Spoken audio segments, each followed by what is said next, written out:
It's happening. So, It's happening. hey, hey, so good for Oh persistence. my, oh my goodness, yeah. Okay. The last thing was you have to rotate your phone in order to Yes. join. How's that? Oh yes, I didn't remember to tell you that. That was the final thing. All right, let me try. I'm gonna Ah, try to prop we're up the here. phone so I That's don't. yes, All right, that's the we most made it. important. We made it. We made it. Good. And welcome, Scott. Thank you. Yeah, and thank you so much for wanting to join me here in the Life Hackers group, Yeah, of which course. you are also a part of now. I'm so grateful for Yeah, that. yeah, And because you're also yourself, indeed, a huge life hacker. So I wanted to bring you into this group because I think you have a lot of things that you could inspire the group with, and also, of course, share a lot of your knowledge and your way through all this you have been through, and your yeah, story and all that. Because you and I think it's. I tried to figure out the other day, when did we meet each other back in Butchers with CrossFit? That yeah. was, I think so. That was like the original Masters group out of yeah, Butcher's Garage, which I think the was original. 2013, actually. Yeah. Wow, yeah, that makes Yeah. sense. So Wow, it's that's a been a long time while. Yeah. ago. Yeah, it Yeah. is. Yeah. But you continued with the full speed, as I noticed. Yes. Yes. Yeah. I was insisting that I was on the verge of some kind of huge CrossFit victory for myself Breakthrough. in my own mind. Yeah. The breakthrough. It's just around the corner. It's just. Well, you Yeah. cannot deny that you reached far though. So it wasn't far Yeah. beyond It's. your idea. Yeah. I think I really love CrossFit. I love all the elements of CrossFit, but it was I got too tunnel vision into the kind of competitive aspect Yeah. of it, and well, how much is this guy lifting, and how many muscle ups, and and I just You just had to follow through all the I went time. down, yeah, I went down a bad road, mostly with Yeah. myself. I'm so competitive with myself, and I Mm. wasn't able to. It stops me sometimes from really enjoying things, and Yeah. being able to enjoy what I can do, Mm. instead of thinking about what I can't. Actually, Federica Frentzen, when Yeah. she was coaching one time, I was sitting there, I was beating myself up. She's like, you know, you're 20 years older than anyone in this class, and it was you and someone else that could actually do muscle ups in this workout. Yeah. So, and she was like, why don't you try to focus on celebrating what you can do and stop Exactly. focusing on what you can't do or what you wish you could do better. And Yeah. that actually was quite a moment for me. I, Yeah. I, That I was a always good point. thank her for that when I Mm. see her. Yeah. Because it's so easy, because I mean, you stay well, you're still fit, and we can explore how old you are, how young you are, because you're really Yeah. in a good shape. I can tell Yeah. in a lot of. 54. Yeah. Exactly. No one Very would happy, be very able to. happy to have made it to 54. Yeah, exactly. 53 was a little rough. Yeah, I know, and we're gonna hear a lot more about that as well. But again, when you compete, and when you train with a lot that you mentioned that's 20 years younger, of course you Yeah. compare with them, but you Yeah. often forget how old you are. Actually, Yeah. I Yeah. can relate Yeah. to that at Yeah. least. In my CrossFit days, I totally forgot that. Oh well, you might be 20 something and just Mm. started out, so of course you're full of energy and strength and all that. So of course we can compete with that. Yeah. But I put that aside as well. Yeah. Yeah. Yeah. Yeah. It's not a need anymore. But to begin with, Scott, tell me a little bit about your story, what you do now, and of course we're going to hear about your very horrible situation. You experienced the heart attack. Yeah. So tell me a little bit about your story for my members. Well, I'm transplanted from New York City. Mm. I lived in New York City for 22 years or so. Met a oldest story in the book. Met a beautiful Danish woman in New York City. Next thing you know, You're back I've in got Copenhagen. I've got 3 kids in Copenhagen now. I've got kids that are Yeah. speaking Danish to me, and here I am. Yeah. But I was actually an actor in New York, Yeah, I remember and that. and it was clear to me when I first moved to Denmark. I actually came here with this kind of acting project that I wanted to do here, just something to keep busy with. And yeah, it was very clear to me that this was very different than New York City. It's a very small industry, and even smaller for people that can't speak Danish. You know, we're talking very small. And yeah. and you know, I had always trained and stuff like that. And I actually was did a bit of personal training on the side in New York City. But then I decided to really dive into personal training, and I did that for a few years, and until I had discovered CrossFit, you know. Yeah. And yeah, and then it was, everything kind of became about CrossFit, and I started working on a butcher's lab and training people out of there, and you know, suffering aside other you know, wise people, some of the older people there. And yeah, and I just love the community there, and love working out of there. And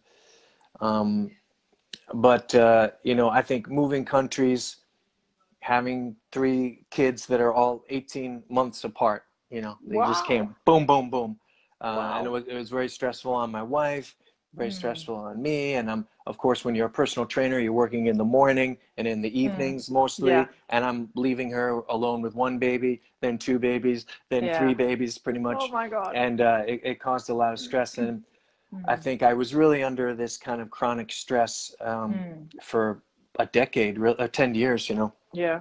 Without having the tools to really deal with stress, you know. Yeah. My idea of how to deal with stress was to do really intense, stressful workouts on top of everything, and I think that's part of what took me down, you know, back in September of 2019, as I was did a workout at Butcher's Lab that also had bar muscle ups in it. That's the only thing I remember about that workout. And then I stopped by Fiscator on the way home to because I was going to buy some it was like chargers for iPhones. You know, we're constantly needing new chargers for iPhones with all these kids and everything.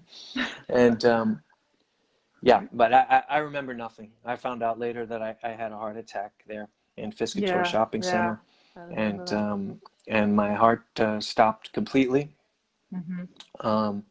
And they worked on me for over 40 minutes, and still they hit me with the defibrillators 13 times. Wow. Shot me up with adrenaline quite a few times. Could never get a pulse going. And so they transported me with this machine called a Lucas machine that actually is like a piston on your chest that keeps I mean, talk about life hacking. It keeps your that's hardcore life hacking right there.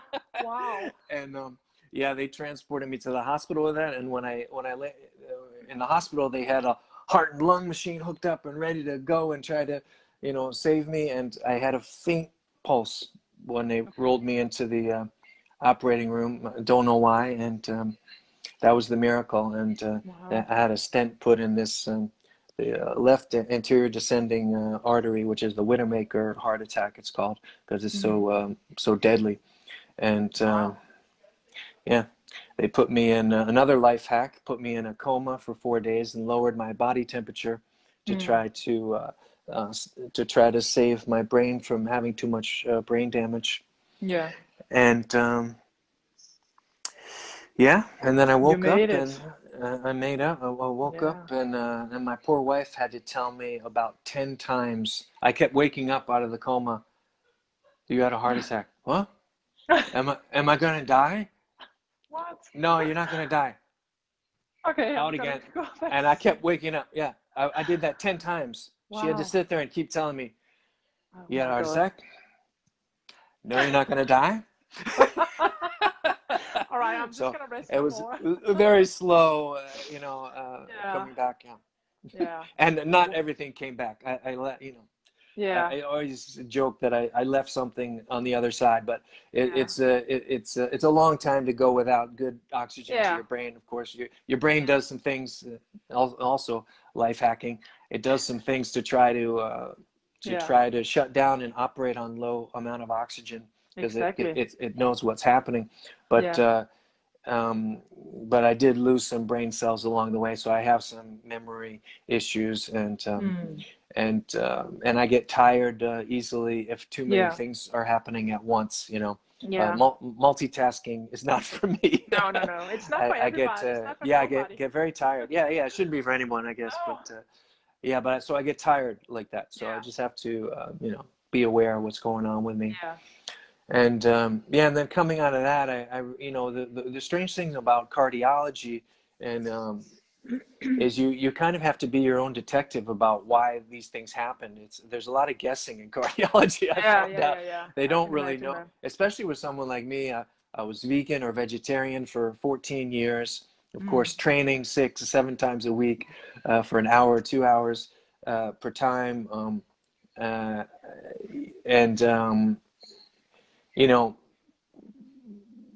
seemingly very healthy person, but there I was.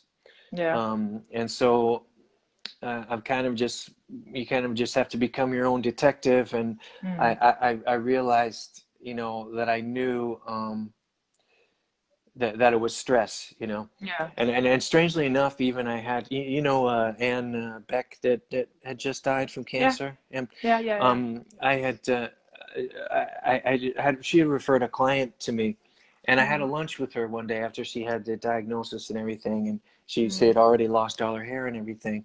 And I don't know if it came out in any of the articles that she did, because they were all in Danish. I'm not that good at Danish still, but she said she knew why she got the cancer, that it started in her adrenal glands.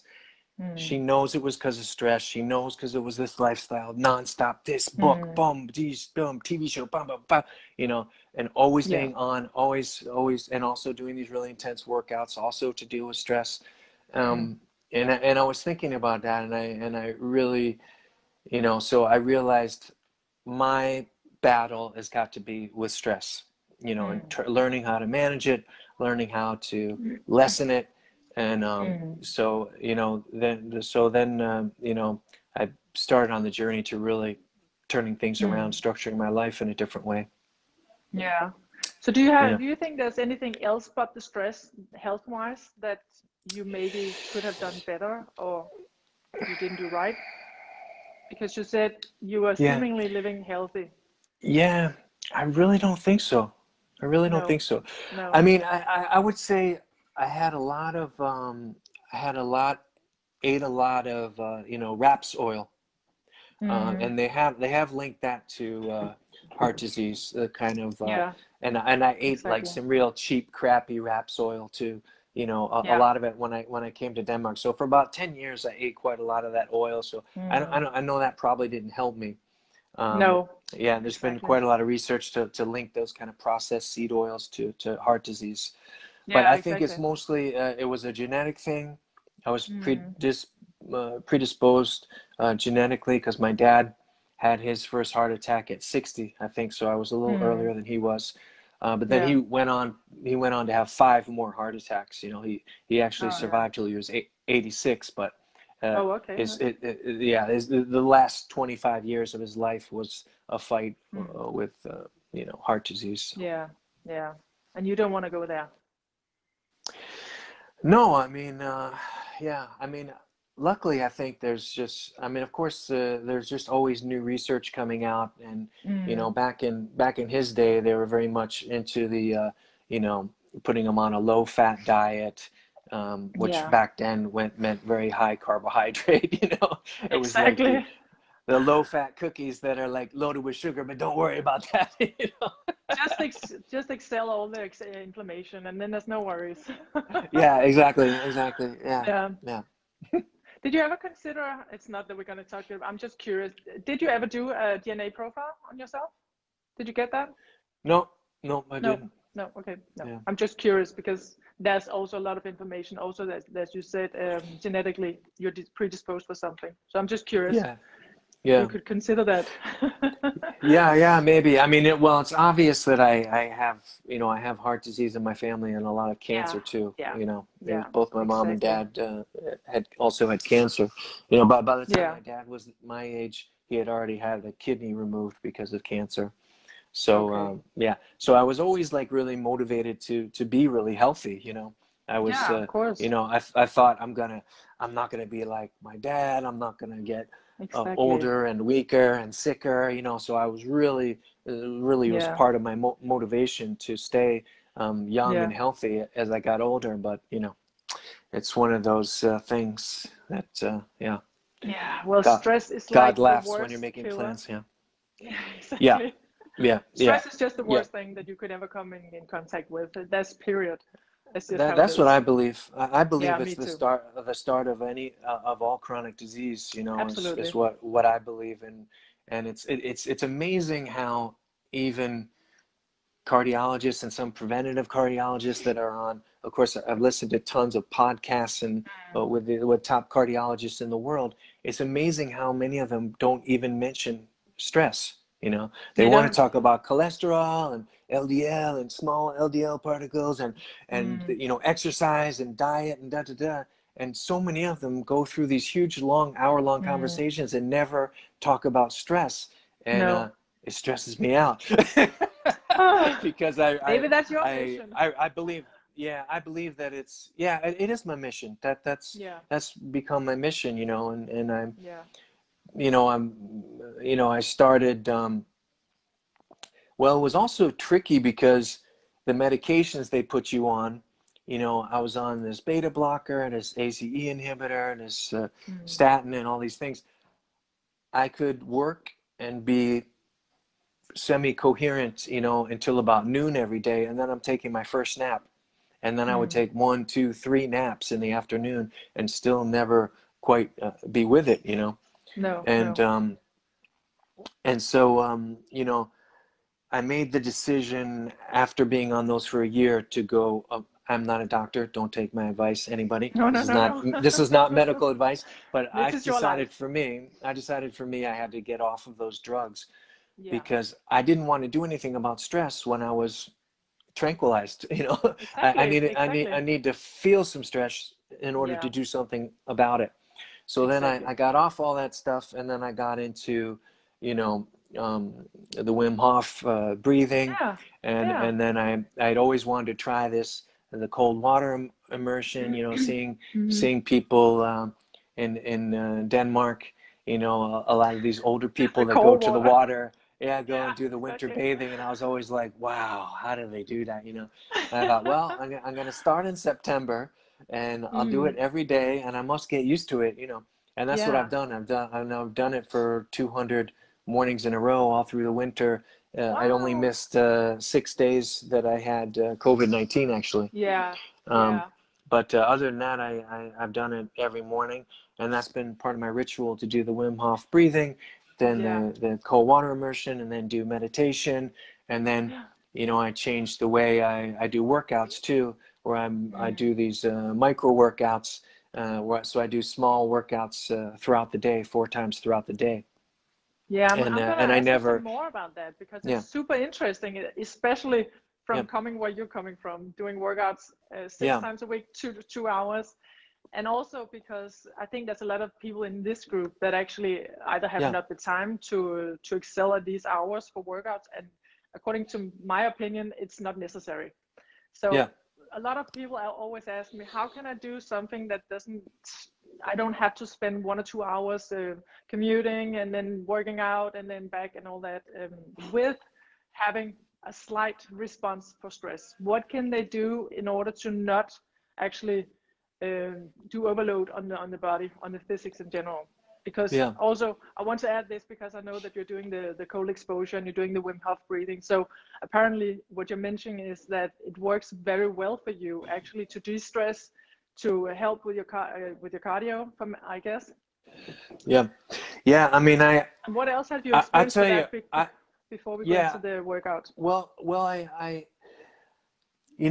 had some experience with meditation, throughout the years. In fact, I think back in 2000, early 2000s, I actually went to a 10-day silent retreat of this Vipassana meditation, which was just a crazy experience.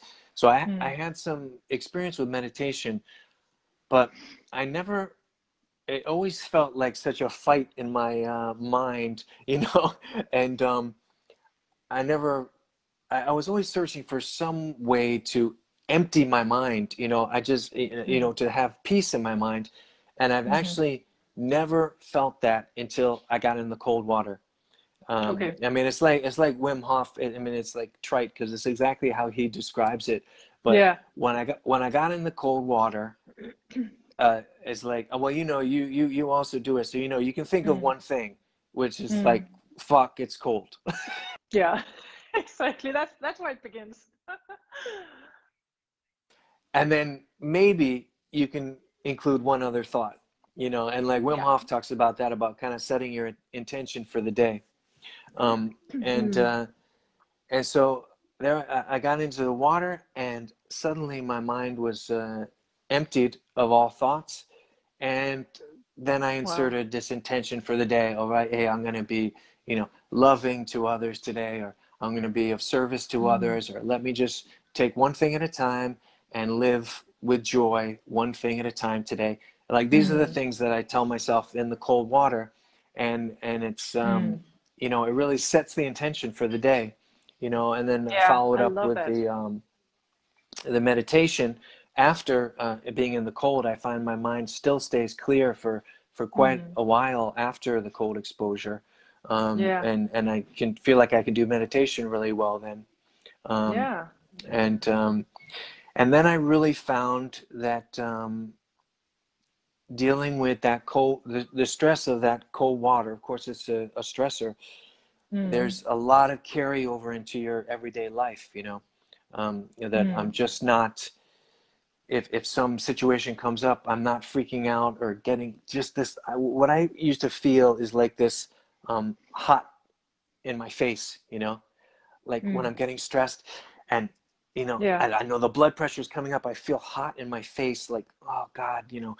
And Cortisol is it boiling. very, yeah, exactly. It's very rare that I feel that way nowadays, because it's that cold water exposure has done something to where, you know, like when you first get in the water and you're like, everything tenses up, and then breathe into it. And I always stay in long enough, usually a few minutes, stay in until I am accepting what's going on, you know. I'm Exactly. calm, I got control of my breath, and I'm actually calm in this freezing water, and that has great you know, a great transfers great into the rest of your life, you know.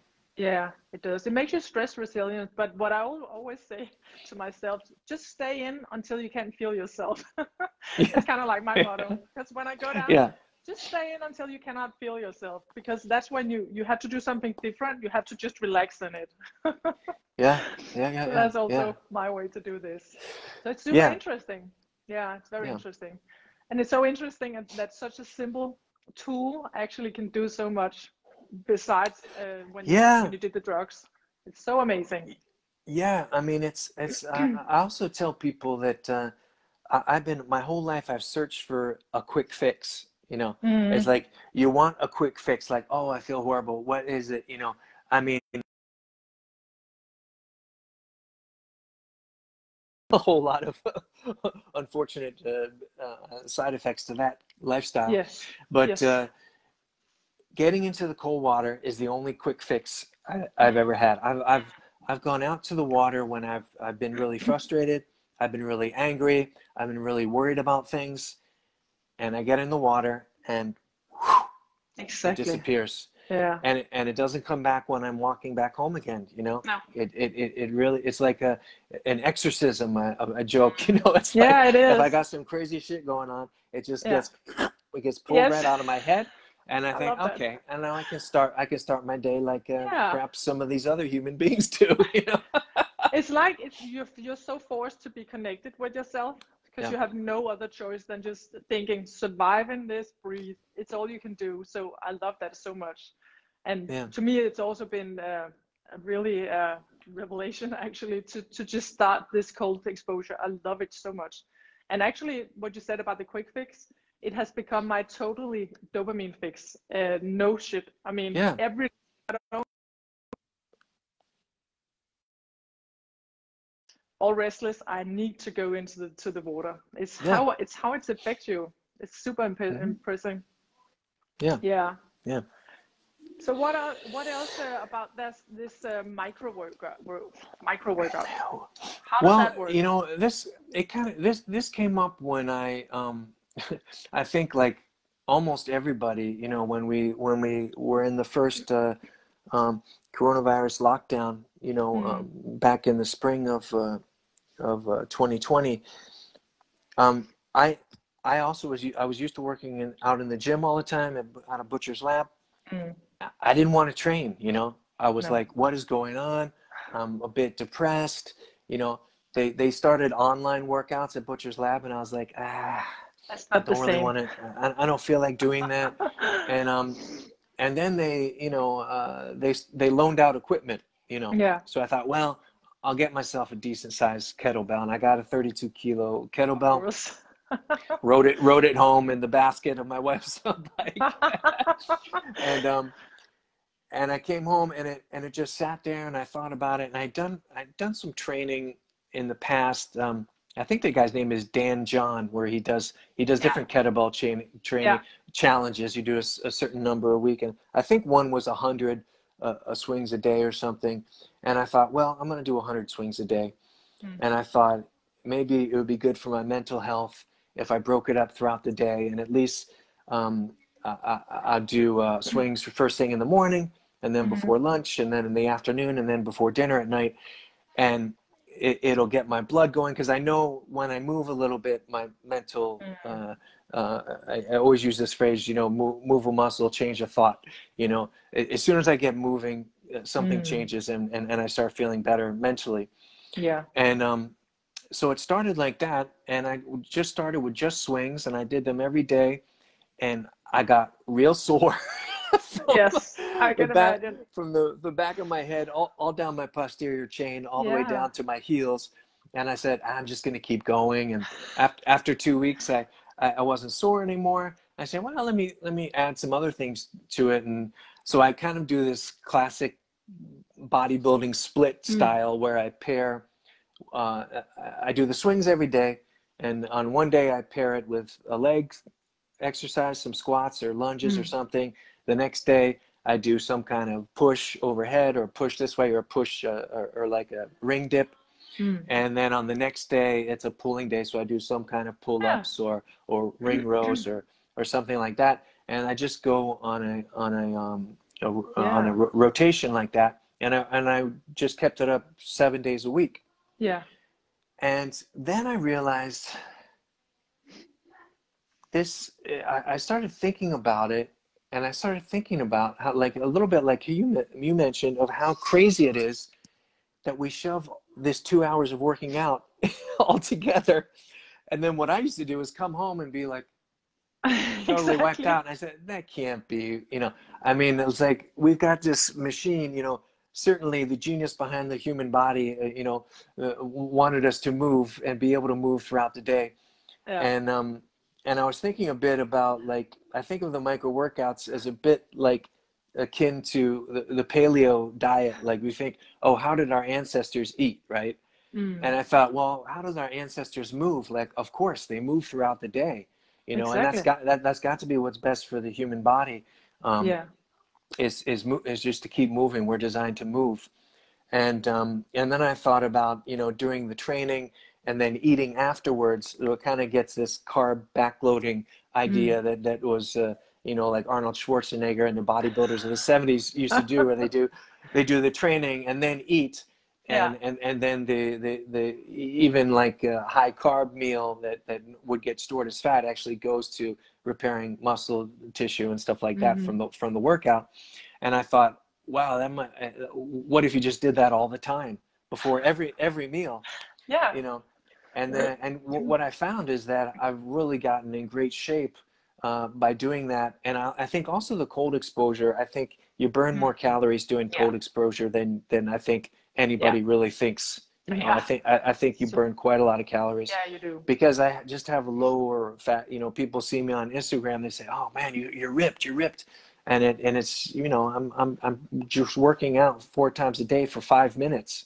Yeah, And that's doing cold amazing. exposure. That's it. And then I run 3 times a week too, because I do some real easy running, just kind of zone 2 easy running to get the heart working, as like a continuous rehab from the heart attack. Of course, yeah, of course. But then you still have the cardio workout, so in a moderate level, in little doses like that.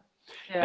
And then I thought, you know, another thing that happened during the lockdown is, I don't know if you remember Leonard. He's like my partner in this coaching and coffee talks. We started this website. Only weekly. Where, yeah. And because we used to always train and then have a coffee afterwards at Butcher's Lab and talk about training. And we thought, we were always laughing about these coffee talks. And it was actually his wife said, you know, why don't you guys write this stuff down? And so, and so he was out of work because of the pandemic, and he said, you know what, I'm going to make a website, and we started writing this weekly blog, and writing about the micro workouts and stuff like that, and then we offered the micro workout as a training program, and then I started taking on online clients. So I have online clients like across the U.S. that I train with the micro workouts, and so I call them, you know, over like a video chat like this, and the first workout of the day we do together. Okay. And it's usually kettlebell swings, and it's just like the same format that I do myself. And actually I have 100% retention on it. So everyone that started doing that with me is still doing it with me, and they just love it. That's amazing. I think not the least of which is that we have a fun time, and it's a great way to start the day, just laughing with someone and getting moving with all the way the world is, you know. Yeah, exactly. So what could you, if these members of this group should do some kind of micro workout and they don't have the equipment in any, what could they do? Could you like suggest a short thing they could start with for like the next 3 weeks or something? Yeah, sure. I mean, I think it goes, of course, individually, but what the structure that I think is important is that there's some exercise that gets your pulse up, you know, and I'm using kettlebell swings, but you could do jump rope. It should be something that you can do every day without getting really sore and falling apart. You know, it could be burpees, it could be even jumping jacks, you know, sprawlemen. You learned that. But some kind of something that gets the heart rate up, but you're only doing for a couple of minutes, and then you pair it with some one day your legs, so you can just do air squats, or you can do one-legged squats to the couch, you know, if you want to challenge yourself a bit more, and then the next day just doing push-ups for the pushing day. If you can't do push-ups on the ground, you can also do the push-ups to the couch or the back of the couch or to the kitchen counter. I have some clients that do push-ups to the kitchen counter. And then for pulling, I do, actually I have my clients, I experimented with kind of making a homemade TRX, you know, like a suspension training system. And so if you take a sheet, right, and make a knot in one end, right, and then open the door and put put it through, and then close the door so the knot is coming against the door, and then you can hold onto the sheet on the other side and lean back and do body rows like that. That's a good idea. So yeah, that's what all my online clients are doing, and that's a good idea. Yeah, so that's a way to do a full body workout right there. And how many reps would you recommend for like the squat or the pull-ups or whatever they're doing? I've used this number 25, and I don't know why, but it's worked really well for me with the kettlebell swings. I think I can do probably 20 swings without even thinking about it at all. And the last 5 reps, you know, the acid, the lactate starts get going, and you're okay. That tired me out a little bit, but it's sustained throughout the So that's what I've done. But I like that rep, 25 reps. Good idea. Good idea. It's if you scale things in such a way that you get those 25 reps in, I feel like it really is enough where you'll see results throughout the day. I mean, throughout time, keeping up. Yeah. How many Four times a day. So it's 100 reps everything a day. Yeah. So I do it first thing in the morning. Yeah, first thing in the morning. Before lunch, and then in the afternoon before maybe a snack in the afternoon, and then in the evening before dinner. And yeah, it seems like a lot, but it's like it only takes a few minutes, really. Exactly. And it's actually really effective. I mean, I can tell you when I started this, I think I built back up after the heart attack to doing 15 ring dips. And after only about a month and a half of doing this, I actually maxed out at 30 ring dips, which is good for a 20-year-old, let alone a 54-year-old. Yeah. And so I was really looking at it as a way to just stay in shape and not fall out of shape. But I actually have gotten really stronger with it. Okay. And there's this thing with the kettlebell swing, if people have kettlebells, called the what the hell effect about kettlebell swings, that there's a real carryover to other exercises. And when the gyms opened up a little bit again, I thought, well, let me go back to Butcher's Lab and just see how this stuff had worked. And I did a 150 kilo back squat, and it was a really good form back squat. I had done that probably 7 years before, but it was a really lousy looking squat where I'm leaning way forward and half of it's like the good morning kind of thing, And I did this 150 kilo squat and I was like, what? And then on another day I did snatching, and I did a 70 kilo hang snatch, which I think I've only ever done once before. And it was also really good form, because my bottom of my squat position has really improved from doing goblet squats with a kettlebell, and kind of staying in this upright position. And so yeah, I didn't anticipate to also get stronger, doing these micro workouts, but I really have found that to be the case, But also because, I mean, you can recover faster than normally, as you mentioned before, like laying down, dying on the couch almost. For 45 minutes, it's pretty easy actually to recover from that. Yeah, and also because you're doing it every day, you're kind of also in this active recovery mode where you're never really hammering yourself, but you're testing yourself a little bit, but also doing things to do active recovery and clear those like metabolites out of your body that get in there and make you have sore muscles and things like that. Yeah, exactly. It's super interesting. I'm definitely going to try that. The way that I'm doing my micro workouts actually today is when I take my work break, I always do something in my 50 minutes work break, whatever. It could be pull-ups, it could be push-ups, it could be squats, just for a minute. So I'm kind of like in the micro workout. Yeah, well, I mean, it helps so much, because especially when so many people are working from home, because it freshens your brain. And also, we're all, even if you're conscious of posture, you end up slumping. I mean, I do it too. I sit down at the computer and I'm writing and stuff like that, and I'm like, what the hell am I doing? I get so intensely working on things that I'm like this. And it really helps to get up and move and try to think about doing a good technique and a functional movement like a squat or something, keeping that gives you kind of a posture fix. It does. It's super interesting. I really hope since this is a live session and people just jump in and watch it whenever it suits them. Yeah. Of course, we're not going to get that many questions today. So of course, after we post this video, people can always join in with some questions, and then hopefully you and I can go back, and for sure, answer for these questions. And also, I would like to put the link for your podcast underneath this. So if you send it to me, I can put it underneath the video afterwards. Yeah, great. Yeah. So thank you so much, Scott. It was so nice to hear all mostly your successes. Yeah, I mean, you know what? Unbelievably, after being through all this stuff, I've ended up at the point where I'm actually grateful for all of it, because like you said, this is it's become my mission, And I didn't really have a mission before.